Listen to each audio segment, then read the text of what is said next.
On l'appelait Élise, la danseuse qui apprivoisait les flammes. Ces soirs d'été, tout le village se rassemblait pour la voir tourner, torsion de rubans et d'étincelles, comme si le feu lui confiait ses secrets. Un jour pourtant, la forêt aux portes de la ville prit feu pour de bon, et la lueur qui d'ordinaire enchantait les visages devint un ciel rouge, un souffle brûlant, un grondement qui dévore.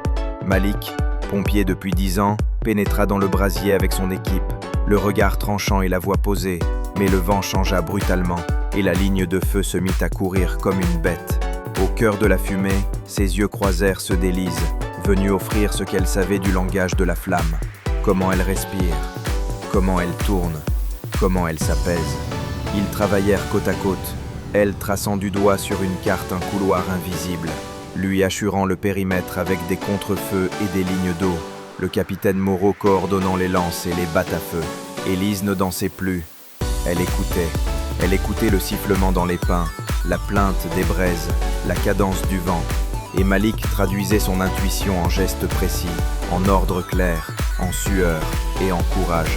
La chaleur mordait la peau, des cendres neigeaient sur leurs épaules, et pourtant, une autre chaleur poussait leurs pas, un lien naissant, fragile et incandescent.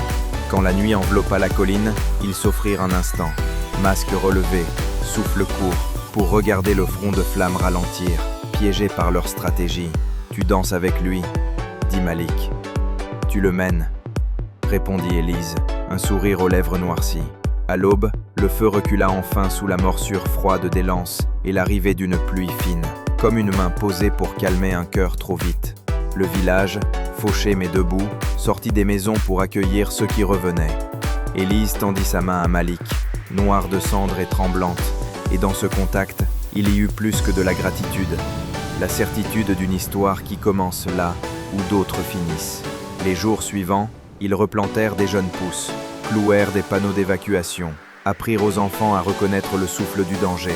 Parfois, le soir, Élise rallumait ses torches, mais désormais, elle dansait plus lentement, comme on raconte une mémoire.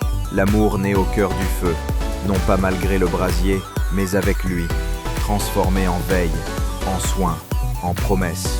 Et lorsque les flammes reviendraient, car elles reviennent toujours, il serait là, elle pour écouter, lui pour agir, et tous deux pour se tenir l'un l'autre, au milieu de la chaleur, à la bonne distance entre la peur et la lumière.